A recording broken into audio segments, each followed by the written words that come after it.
restful and exciting sleep tonight. Goodbye and God bless you. Hotline, kung saan pinapakinggan ang iyong nararamdaman.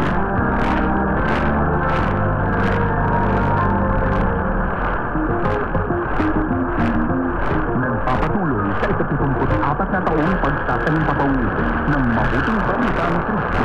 Ito ang Daring Broadcasting Company. Sumasa inyo sa 11.2 DMR Santiago City. Or 104.3 FM Legazpi City. 702.01 Mega Manila. 98.7 DJSC Metro Manila.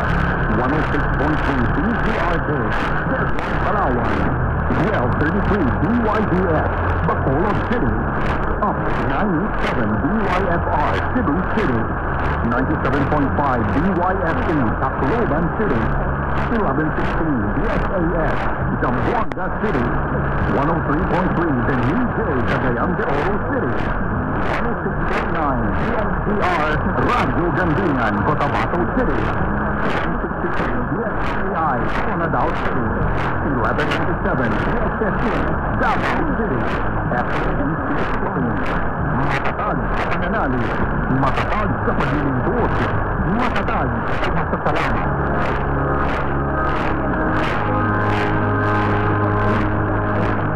Mula sa Broadcasting Company, ang isang programa sa talakay sa iba't ibang katipan na sa ating at mga handa na ang bigay ng liwanag sa usapin ng wastong katuruan.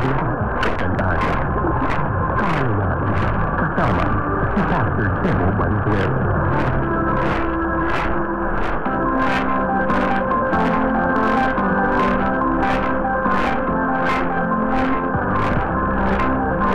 Isang mapagpala at mabiyayang araw mga kapatid.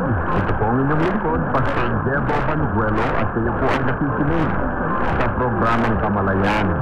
Tayo po ay patuloy na nagpapasalamat sa Panginoon sa bawat pagkakataon ng pagsasama-sama upang tayo po ay mag-aral ng salita ng Diyos.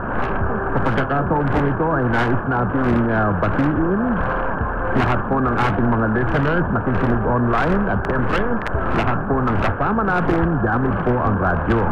Para po sa kaalaman ng bawat isa, napapakinggan po tayo gamit po ang 702 DZAS sa NCR, 1143 DZMR kung kayo po ay nasa Northern Luzon.